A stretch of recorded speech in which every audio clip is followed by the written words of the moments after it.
Hey guys, Darren Carr here, coach of Wise Ocean Pods, and welcome to the first episode of the 2025 AFL Fantasy Preseason chat that we're going to be having on this channel. Um, we've got a lot of things to discuss in a range of videos that are coming up to you very shortly, so I hope you've had a great break. We are roughly about 3 months out from round one. Again, round one is the official start of the fantasy season, not round zero, so that's the date that we're really looking forward to. So 3 months out, we've got a lot of range of things to talk about, a lot of videos to get out for you guys. So yeah, hope you guys are strapped in, and hopefully you guys have had a good break, and feeling refreshed and ready to hit some personal bests in 2025. So let's get into the video.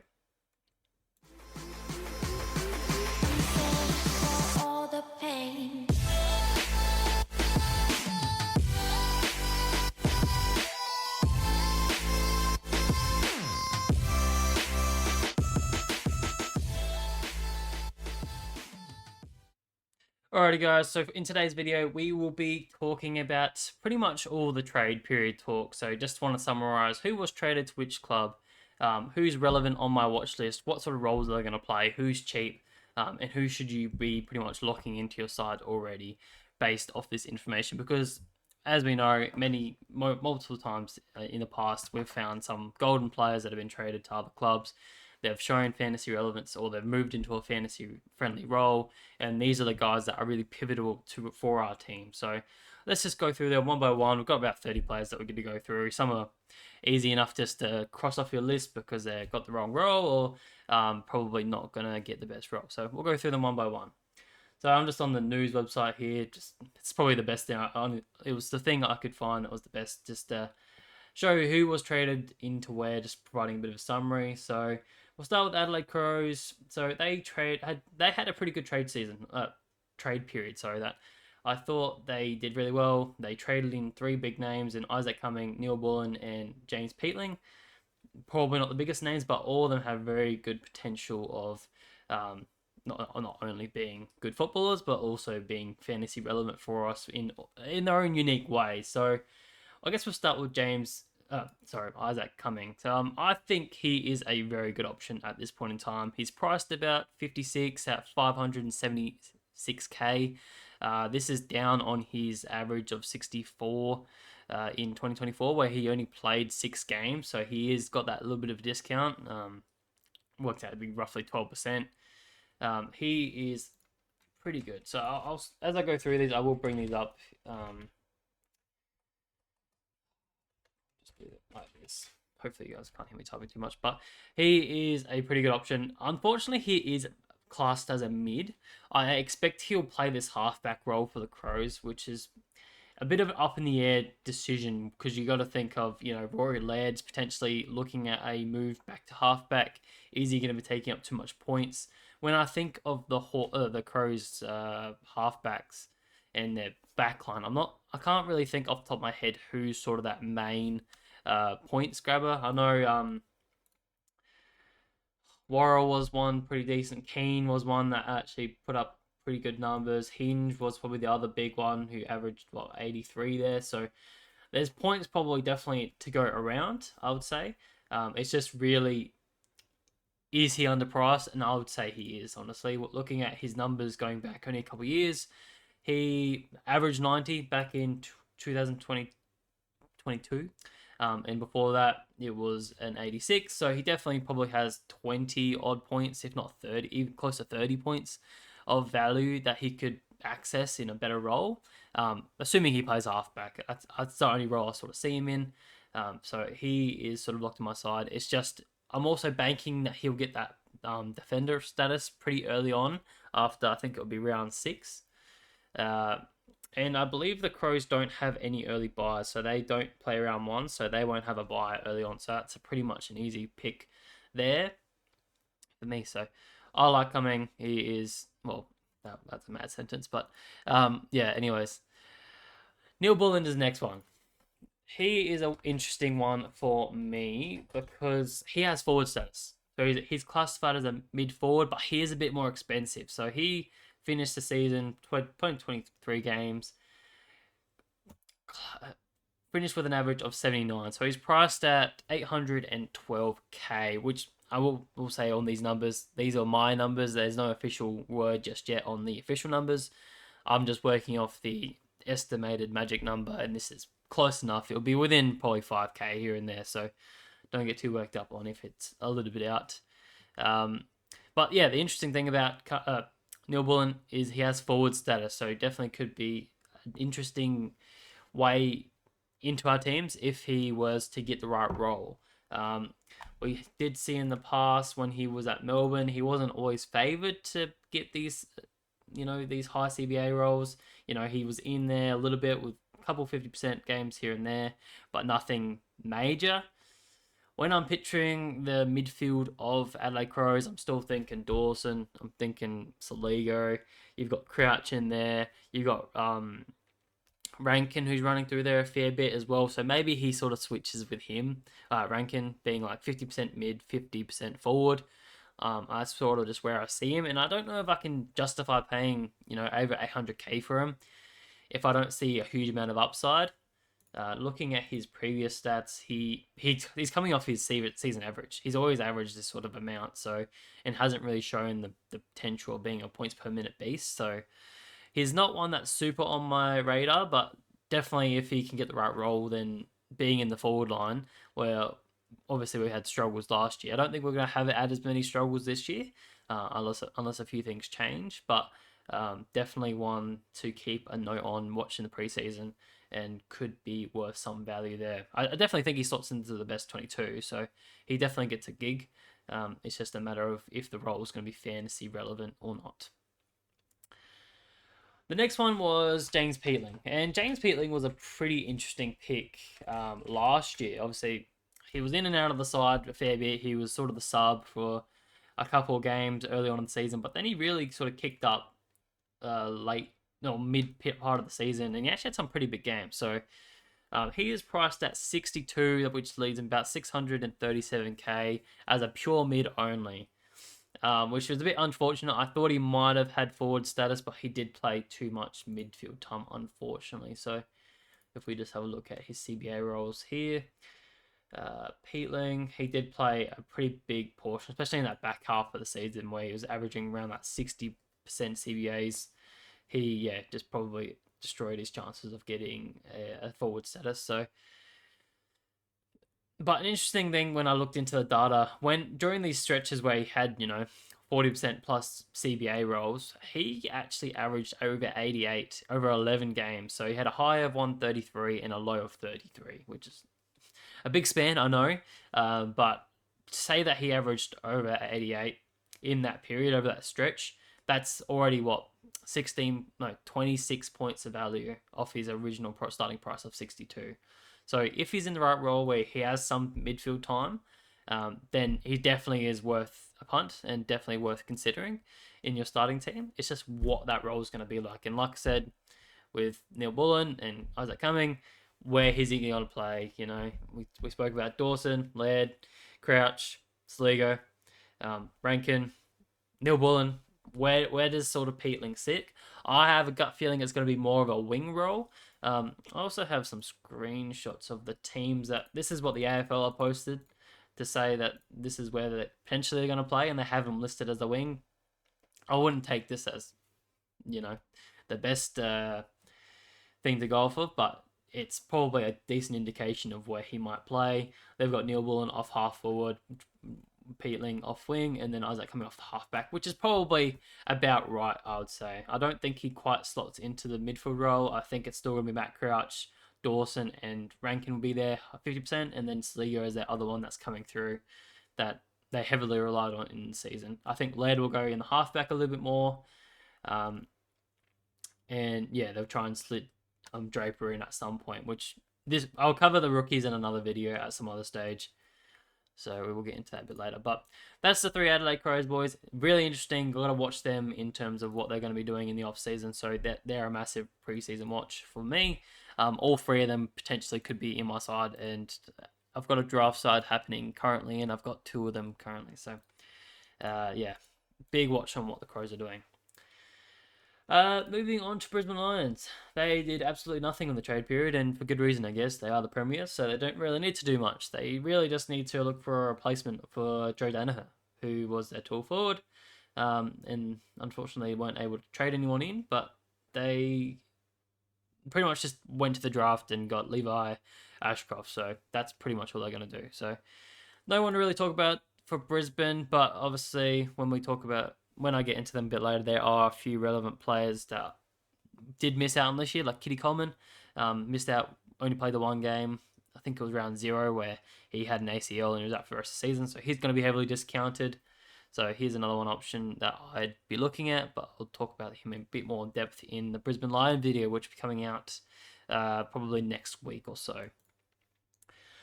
Carlton, again, didn't really trade anyone in. They did bring in Nick Haynes. It wasn't a trade. It was more of like a delisting pickup, like a rookie remanaging. I don't know exactly what it was.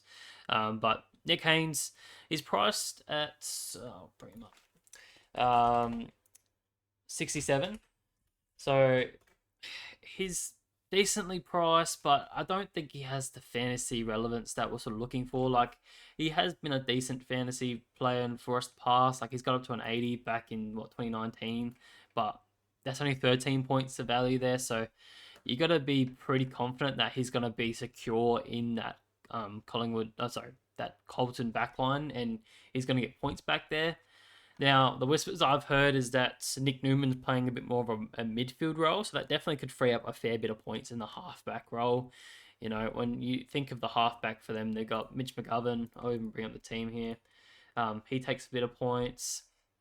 Obviously, Nick Newman we discussed before. Wiedering is obviously the general back there, but he doesn't really produce much of a fantasy game. Got Sam Doherty that's coming back into the side as well. Where does he slot back in? Is that going to be back in the halfback where he had dominated in the past, or is he going to play this wing role, which we have seen him recently pop into before his ACL injury? They've also got Zach Williams, who has been previously a backman, but has been thrown forward recently.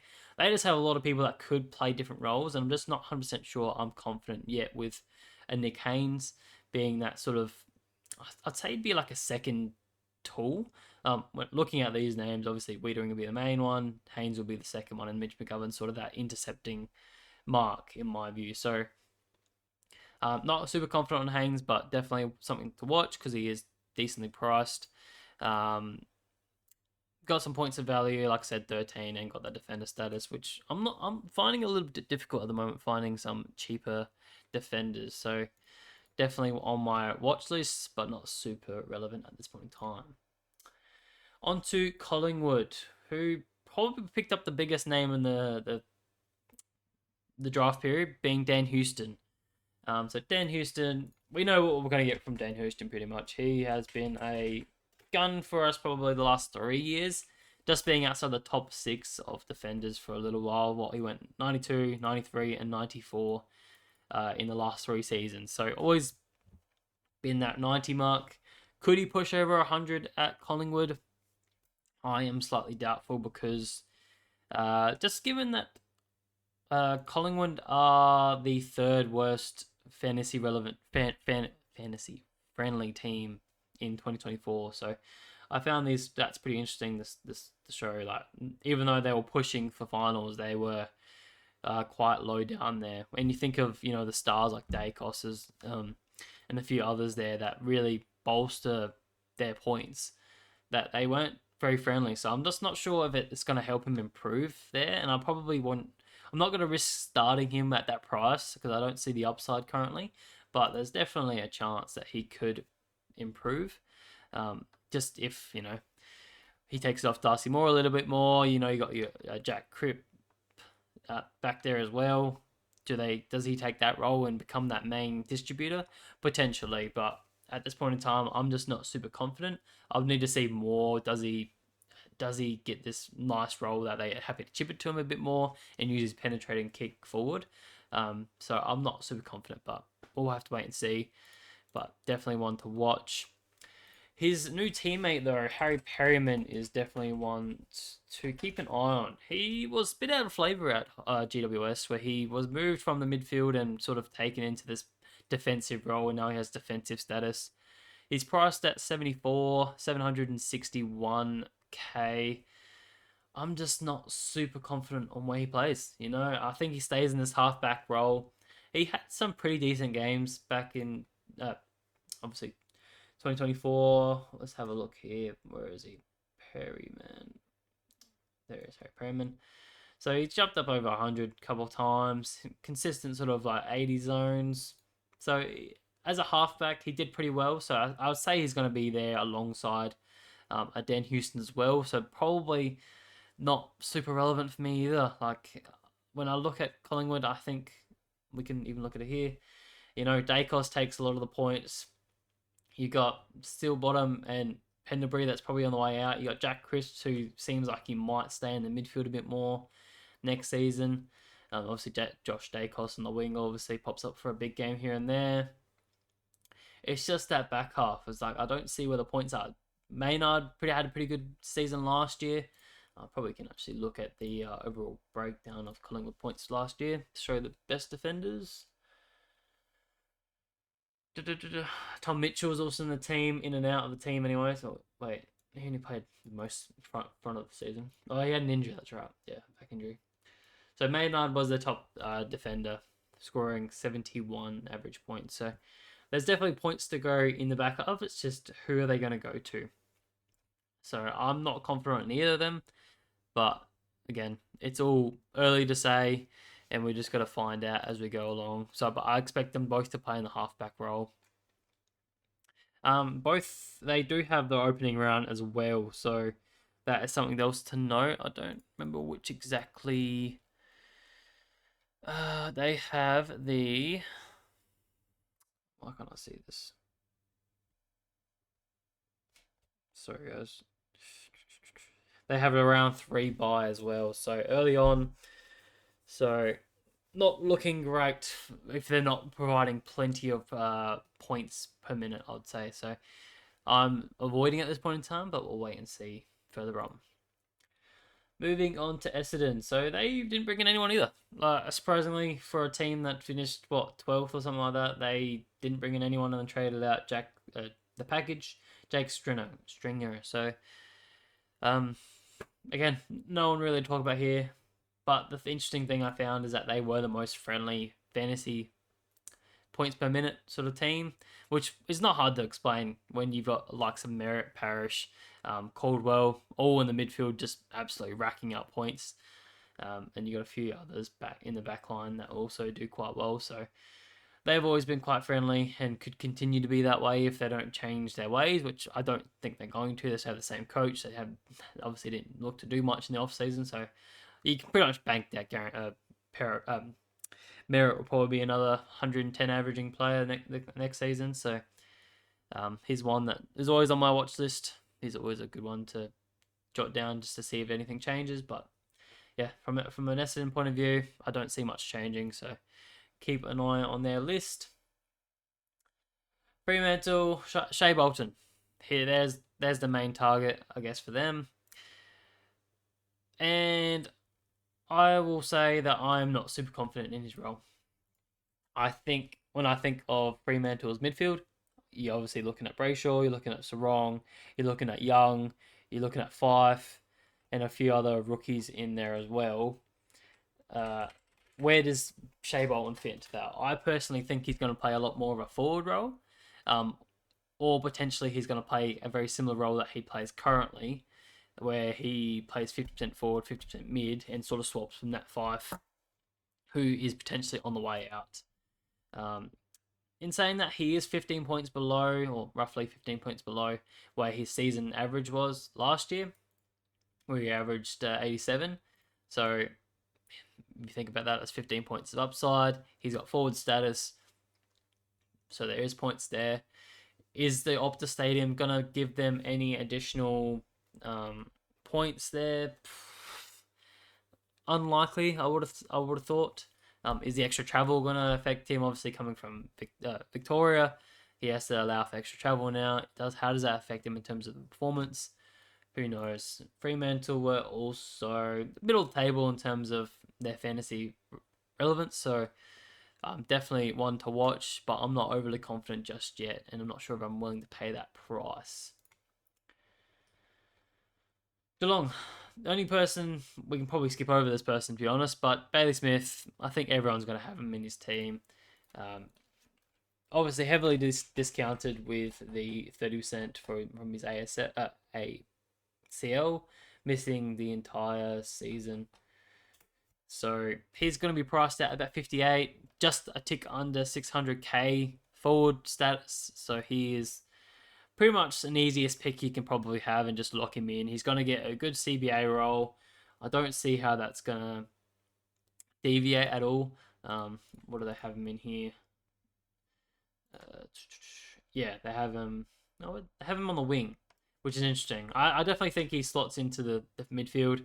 Whether that takes Patrick Dangerfield more of a forward role, playing that more of a half forward, or taking over, Max Holmes if he goes back to the halfback. You also got Tom Stewart that also spends a bit of time in the midfield as well. So just how they're going to manage that. You got Sean Manor who's done the job as well. There's just so many midfielders that could go into there, but I think Bailey Smith, they've targeted him. He was the big free agent that everyone wanted. So they there would have been some pulling power to get him there. So he's just the biggest lock, and put him in your forward line and just set and forget, really. I don't think we'll be touching him. And even though he has the opening round and he will miss round 3, I believe, I think he provides so much value that you can't be without him this season. So just lock him in. Moving on to the Gold Coast, we have not a huge amount of relevance, I would say. I'm not talking about Elliot Himmelberg. I don't see him in the side a huge amount. He hasn't shown a huge amount in terms of his um, ability to be a footballer just yet, so I won't talk about him just yet. But the two defenders in John Noble and Dan Rioli are interesting. I definitely would have preferred and had more interest in one of them if one of them got traded to that club. But because both of them are slotted in there, how is the points going to be distributed for Gold Coast? The other thing is they're also the 4th worst fantasy relevant team of 2024. Obviously, this can change pretty quickly, but based on the evidence that we have from last season, they play a lot of games at People's First Stadium, which has been a very fluctuating stadium, which provides different amount of points depending on the time of the year. So I'm not super confident on either of them, especially because Noble's priced at 74, so 761k defender eligibility, whereas Dan Rioli's priced at 83, so a bit more expensive, and he's got his season high of 83 at the moment. So neither of them, I couldn't really find much data that said that they're gonna have this additional boost. Noble is a bit cheaper than what he was last season, where he had averaged 81. But again, they're playing at a different stadium, not playing at the MCG, which is much wider. Additional travel as well. There's just so many different factors that could hinder their chance of putting extra points, and I just don't see that massive jump that they could make, especially with Gold Coast. You're looking at the likes. Oh, no, they don't have. No, do they? Oh, there it is. You got Sammy Flanders, who has gone back in the back half. You got Yuland, who's put up some pretty good big points in the halfback for them. You got Mac Andrew, who's recently come to the side. You got so many different points. Weller's still due to come back. I think we saw the back end of him last season. And you got a few others that have gone through there as well. So there's just so many numbers. You definitely think these two definitely get a gig. So obviously being two halfbacks, but I don't see the upside just yet. So they're on my watch list, but not high on my priority list currently. Just with the likes of the stadium and their ability to score quite quickly. But again, Dimmer has been known to have these halfbacks thriving. We saw a Jaden Short only a couple of years ago, absolutely thriving. I think he averaged over 100 or close to that. Only 2 years ago, Daniel Rioli was also part of that when he made that move to halfback. Only 2 years ago. So yeah, definitely could do it again. So again, just on the watch list. Next team is the Greater Western Sydney. So the only player they really brought in was the package, which is Jake Stringer. And I don't think I would be laughing at anyone that were looking to bring him in. He's priced at 66. I think he's like 32 years old now.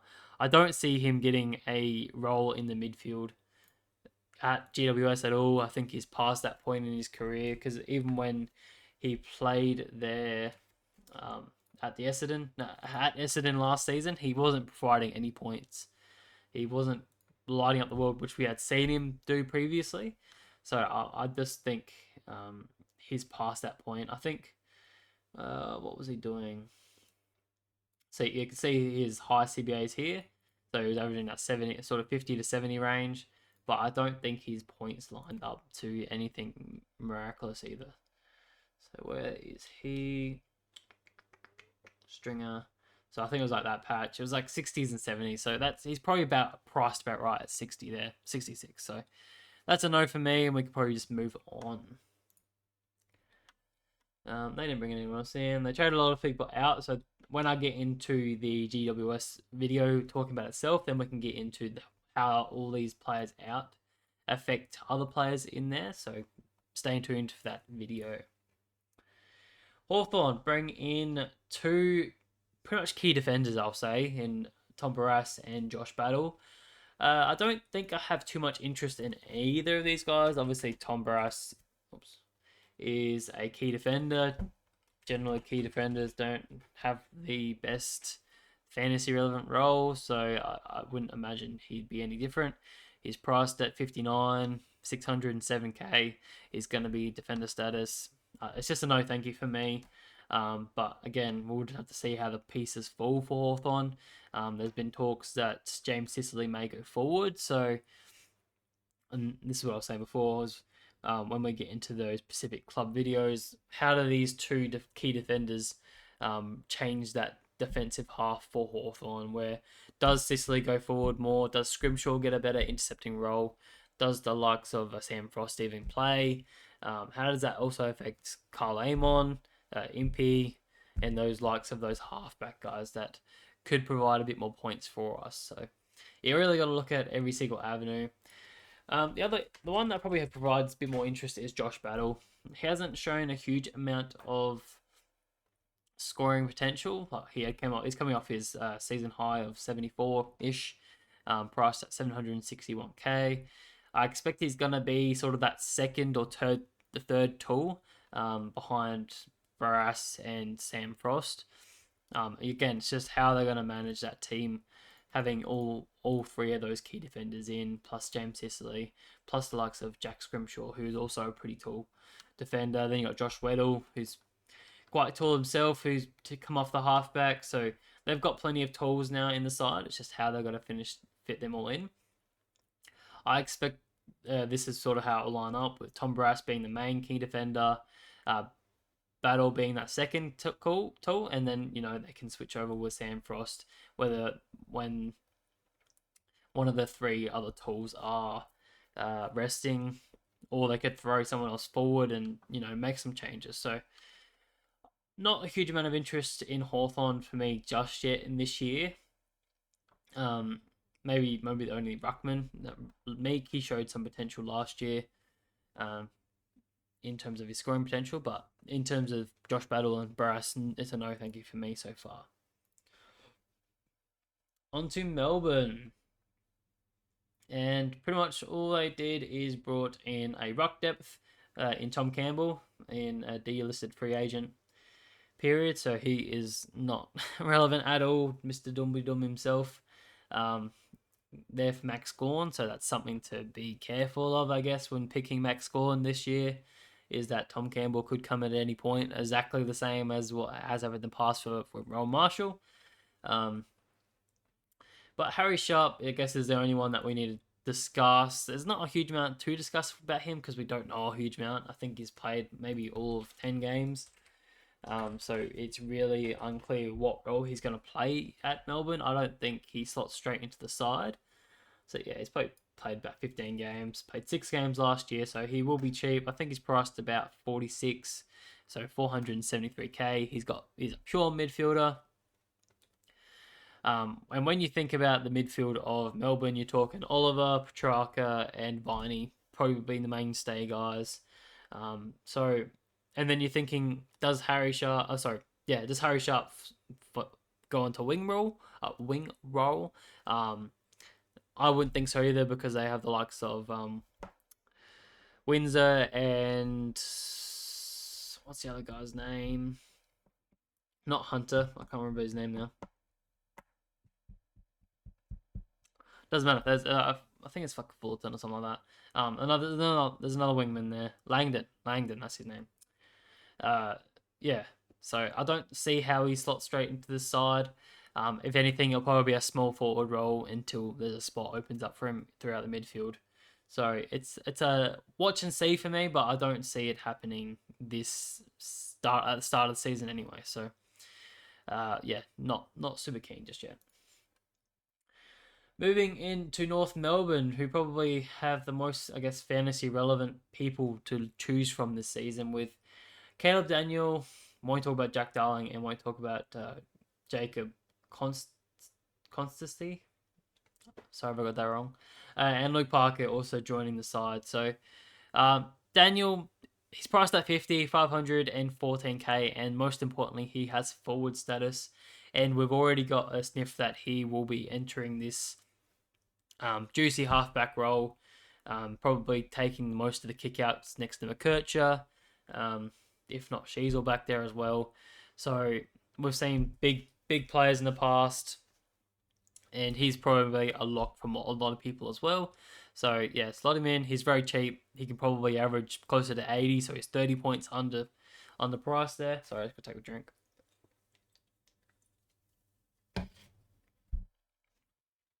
So yeah, I think he is super easy pick. He's going to get defender status pretty quickly, so you'll have that DPP to be able to throw him around whether you need him defender or forward. I think he stays forward pretty much the entire season, so he's one that's definitely locked into my side pretty early, but definitely things could change if, they do have a lot of defenders back there at the moment. Like I said, McKercher, being a second-year player, does he still play in that role? Does Sheasel go back into a halfback role, or does he stay in mid? How do they bring in these new rookies that they brought in? Do they do the same thing that they've done to Sheasel and McKercher in the past? Play them through this nice halfback role, let them get used to the AFL, so they could take points. You've also got Fisher, that obviously they brought in last year. He played a pretty dominant part of that halfback role. And a few others that they're also pretty keen on, like Miles Bergman and a few others that could potentially play that role. So big watch, but I'd say they brought on Caleb Daniel to play this role. It's just luckily for us, he has been absolutely bevoed because he was priced, I think, about 90 not that long ago. Caleb Daniel. Let's have a look. Yeah, priced 90 only a season ago. So that's 40 points unders for what he has done and what he has averaged close to in the past when he's got this nice role. So absolutely expect him to kill it this season and probably one of the easier picks for the season alongside Bailey Smith. His new teammate though, Luke Parker, is an interesting one for me. He is a bit more expensive. I thought he would be a bit cheaper than he was, just due to the fact that he didn't play that many games. He just snuck in 10 games this year after having that injury and obviously being a bit out of flavour at the Swans. So it was a bit of a shock that I saw to see him change over after being a Sydney Swans player for most of the season. Oh, sorry, most of his career, or all of his career, sorry. But the most important thing, he does have forward status. So he's classified as a mid forward, so we'll have that flexibility. And we have seen in the past, if he has like a nice 50%, 50-50 role forward mid, he can average in the 90s. I think that was 2022, where, he's averaged just under 100 there, and that he was playing quite significant forward in that time period as well. So definitely one to watch for me. Just, I don't know how he's going to slot into that midfield because we know North Melbourne are a very young side. they're obviously trying to get as much time into the rookies as they can. Like I said, you got Sheasel in the midfield, Luke Davis-Uniacke, got Simcombe, who's probably playing a bit more forward role as well. They have Powell, they have Wardlaw. They've got a host of other drafty midfielders that they can go through. Even a Will Powell is, Will Phillips is also another one. Tom Phillips, something like that. They've got lots of midfielders that can run through that role that have plenty of potential. And I just don't see exactly if they're going to go with a Luke Parker over the likes of some kids if they're really trying to push this youth through. So again, watch and see, but I expect him to play probably a bit more of a coaching role, so he could potentially start as a sub a lot more than what, rather than playing these full games and playing this midfield role. I think he'll play start as sub, play a bit more of a forward role, and come in as a bit more of a strong head to lighten the load off the kids and guide the kids through the tough times that they still have ahead, which they should start to go up the ladder a little bit this season. So big watch, but not super confident on what his role may be. He is 34 or something like that now, so he's getting up there. So I think he's definitely past his prime. So I'm not expecting 90s and 100s again this season. But yeah, if he can break 90, then he's 8 points worth of value to look at. On to Port Adelaide, who brought in a host of different players, but I don't think any are super fantasy relevant just yet. So obviously they traded Dan Houston out. They brought in Rory Atkins, Jack Lukosius, and Joe Richards, which I guess on paper they are three players that they are looking for. Obviously with Dan Houston out, they need another halfbacker, which Rory Atkins fills. Lukosius probably fills in a half forward role. As a tall forward with likes of Dixon retiring, Todd Marshall's career's a bit on the line with his concussion issues, so they're filling that role potentially. But he also has played in as a intercepting halfback as early as last year, so he could also do that and replace the likes of a Houston. Probably being a bit more closer to a like for like, being that taller defender. So he definitely could fill that role. And then I got Joe Richards, who probably just plays a small forward role and showing potential at the Pies. So I don't think any are super fantasy relevant. I'll just quickly rattle off their prices. So Atkins is priced at 59, so just a tick over 600k. I really expect he's just going to be depth for them. I don't see him in the side directly. He will only come in if there's an injury, which potentially could be pretty quickly. I expect Burton is going to be taking that Houston role because he spent a lot of time of the season out last year. It's just whether they are in favour of that happening or not. Jack Lukosius is priced at 61, so 627k. Again, he's a forward status, so it could be interesting if he gets a halfback role, and that could be quite luxurious and take those Houston points. But I expect he's going to be that third tool behind the likes of Georgiadis and Finlayson. So I'm not 100% confident on that yet. Again, just noting it down, making sure when we start to see practice matches or track watches where he's playing is going to be very vital in determining if he is someone that we could lock in our teams. And then Joe Richards, I'm pretty much knocking off the side because I don't expect him to make any influence on CBAs or anything like that. Because you think Port Adelaide, you're thinking Connor Rosie, Butters, Wines is in there as well. And then they've got a few others that sort of coming in and out of the midfield, like a Mead or a... who else did they have in there? Bergman, I think his name is. Yeah, Bergman also runs through there as well. So be interesting to see how they sort of line up with these three new players. But really, they didn't really get rid of anyone else of significance. No one that's really going to make a huge amount of dent in fantasy relevance. It's really just where those points for Houston go. Like I said, my money's on Burton, but we'll have to wait and see on that one. On to Richmond, and they brought in no one because they are bottoming out. And look at that draft hand. Their draft night was absolutely ridiculous and probably one of the better ones I've seen in a long time. So they're really just going to be cash cows for us all season. So expect to have a fair few Tigers in your side, but they're going to be basement rookies or um, these rookies that are going to be a bit more on the pricier end, like a Lawler who is priced at 340k.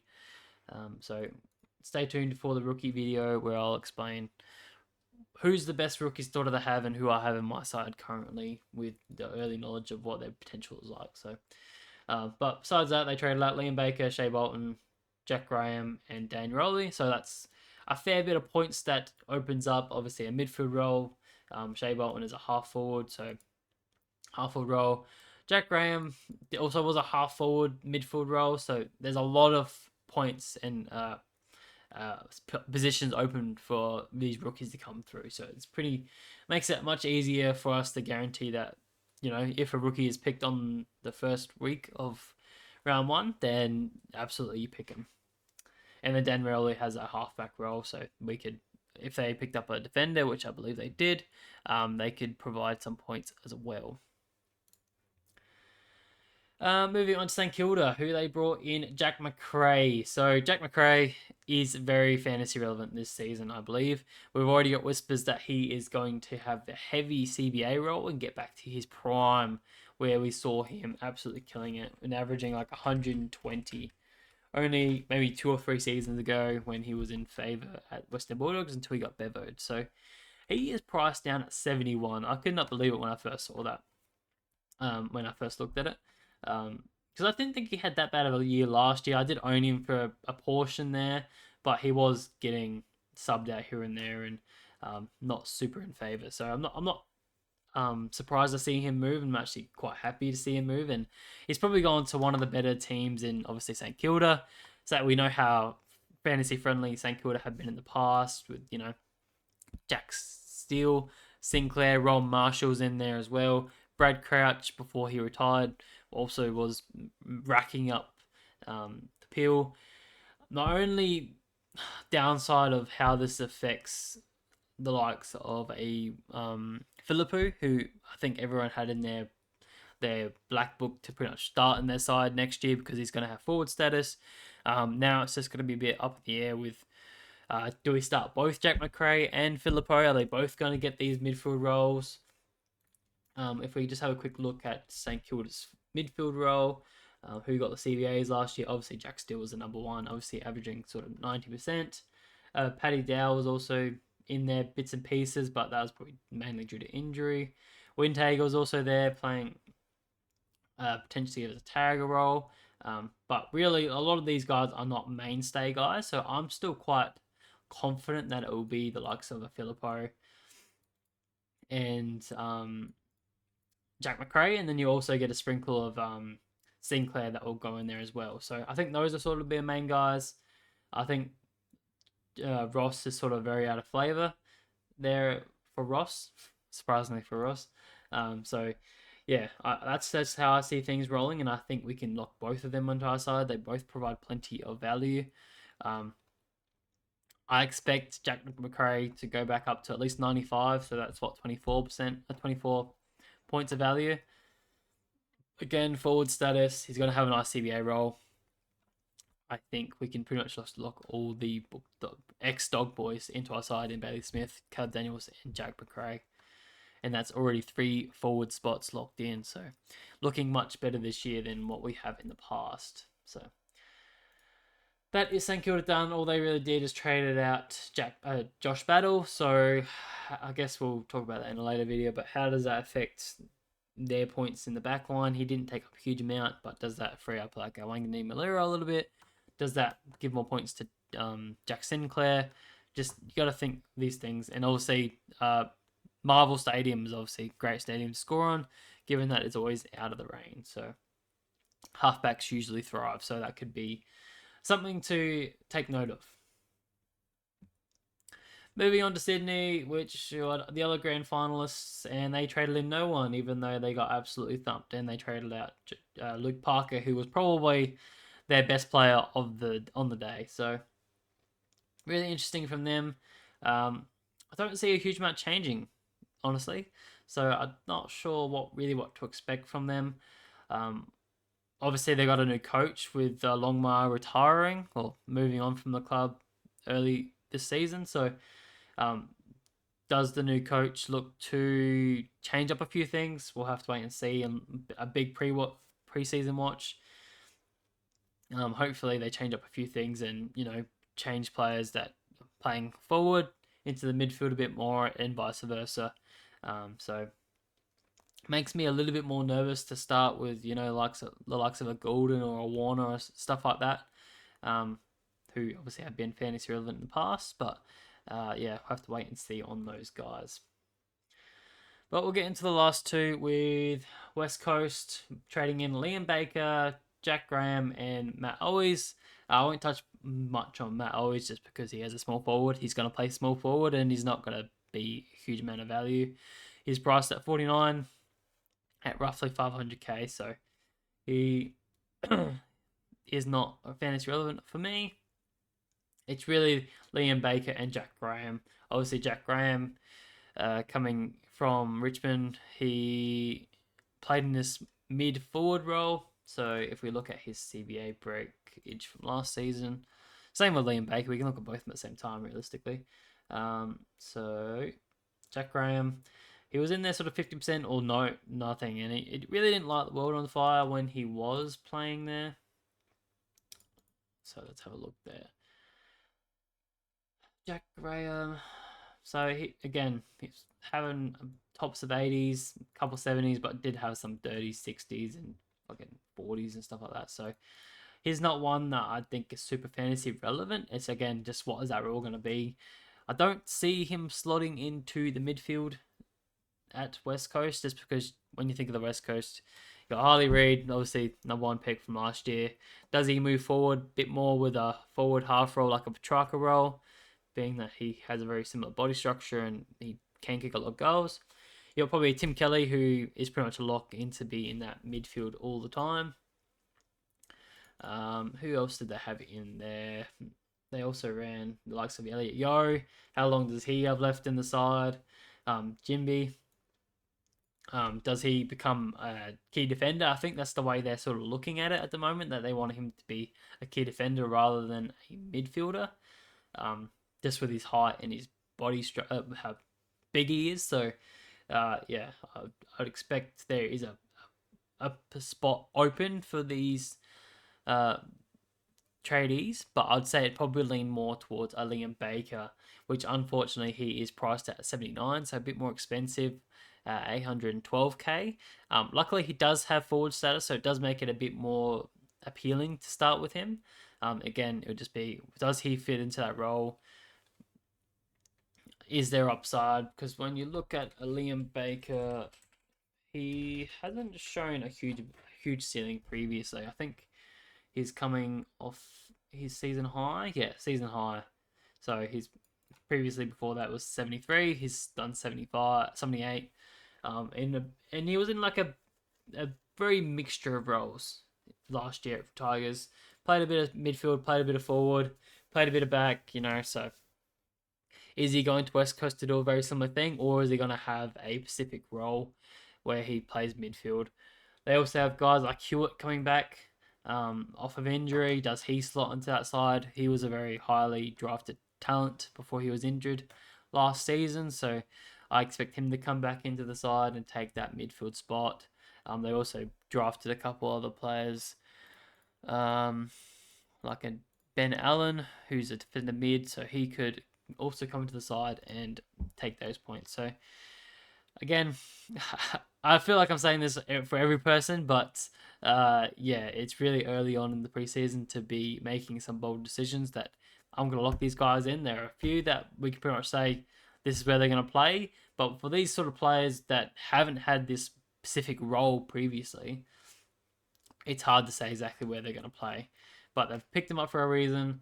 Again, I think it's probably to guide these guys through the young rookies and the young footballers to grow them and give them experience. Obviously, he's a 3-time premiership player, so he's been there at the top, and he has been a leader of the club. So I think he's going to be more of that sort of role. He's got a couple of years left in him, I would say. I think he's probably about 29, if not 31, around that range. So, yeah, I'm not super confident on his fantasy relevance so far.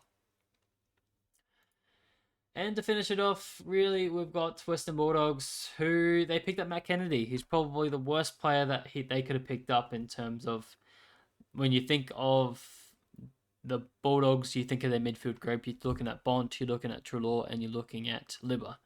So it's probably the tightest midfield that you could look at, and you're bringing in another midfielder, Matt Kennedy, who just left Colton, who also has probably the second tightest midfield with Walsh, Cripps, and the likes of Chera, George Hewitt, and a few others that run through there as well. So how does Kennedy affect the Western Bulldogs? I think he just goes there to be the utility that they will use, similar to what he did at Collingwood.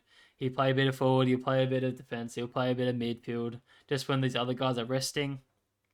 I think he may not even get as much midfield time because they have the likes of Richards, who's also running through the midfield a lot more.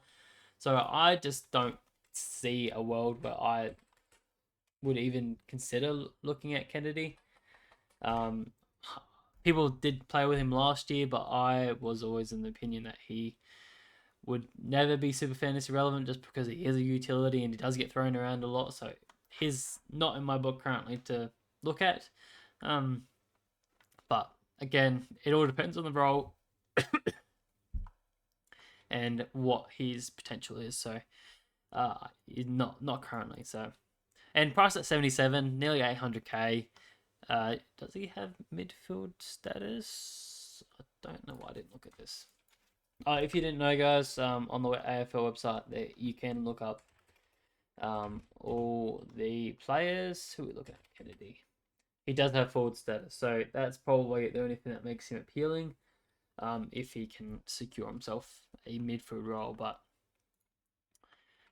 yeah, I think there's plenty of other options. Just even on this page, you got Jai Simpkin, who obviously plays a bit of a midfield role, and he did play pretty well back in the last season. Obviously, we talked about Baker, Brankin, who's going to play a midfield role. That's Brent Daniels, who's cheap. Well, I'll talk about the forwards, and I'll go through all the positions and who's my top 6 and who's cheap and who's not in videos to come very shortly. So I hope that guys stay tuned. But for this video, I think that's probably much does it. I guess the only thing I wanted to touch on really is these open and buys, positions and stuff like that. So we're really starting just to get the small pieces of what we need to really start considering who we want to put in our side, because now we've got the fixture, we've got the obviously opening round is starting again. So we're going to have players that are on the bye round 2 and 3, but it's only for round 2, 3, and 4, I believe. That's it. So it means it's only shorter periods, and we're going to have 4 teams on the bye in round 3, so that might be a bit harder to manage rather than what we had last year, where it was 2, 2, 2, and 2 spread over 2, 3, 5, and 6. So it's probably better that it's over a short period of time, 2, 3, and 4. But that round 3 is really going to be hard to manage if you pick too many of the Brisbane, Collingwood, the Cats, and Sydney players, which I think the Cats are relevant and Brisbane Lions potentially irrelevant too, with the likes of Kitty Coleman and Ashcroft, or Levi Ashcroft, I should say. So that's already 3 players that are going to be on the bye. How are we going to cover that? It's obviously going to be best 18, so we should be okay. We'll have rookie coverage, but you may just take a bit of a point hit. Hopefully we don't have too many players from Collingwood, not that I can see so far. Obviously, if you're looking at Dan Houston, that's a huge factor, or a Perryman. And then obviously Sydney, we talked about them. There's not a huge amount of relevance in there so far, unless they change some magnets around. But I guess the other big thing was that the mid-season buys are also changing. They changed it to 5 rounds rather than 4 rounds this season. So they've gone, I think it's from round 12. So they've got 4 teams off. I actually have it in my buy structure. So it goes over round 12, 13, 14, 15, and 16. So over 5 rounds, where 4 teams are off in round 12, 2 teams are off around 13, and then 4 teams are off for the extended period of time for the 14, 15, 16. So in that terms, it should be a bit easier to manage because we're not having 6 teams off in the 1 week, and it will still be best 18. And theoretically, we probably will be finishing our teams a bit quicker because we'll have an extra trade in round 16 where previously we haven't had that. So that's something to also consider. You can make your trades a bit more efficient over the bias period. So these are all the things you got to consider. Look at your targets of who you want in 12, round 12, 13, 14, 15, who's coming off their buy, who's going to have a good run, all those sort of things. So we're really getting all the pieces coming together now, and we can really start putting all that together to start producing who we should start off with, who's a target, who's cheap, who's not, and really start watching track positions and whatnot through the early stages of this season. So that probably does it for today's video, guys. Hopefully you guys have enjoyed, and hopefully you're feeling refreshed and are ready to kick off 2025 with a bang, trying to hit some PBs and trying to win some hats and some cars would be very nice. But yeah, hopefully you're enjoying the new format of the channel as well. I did try and upgrade the season a little bit, but yeah, we'll have a lot more videos coming out very, very shortly for you guys, so stay tuned, subscribe if you're new. Yeah, I'll leave you guys to it. Have a good one, guys. Peace.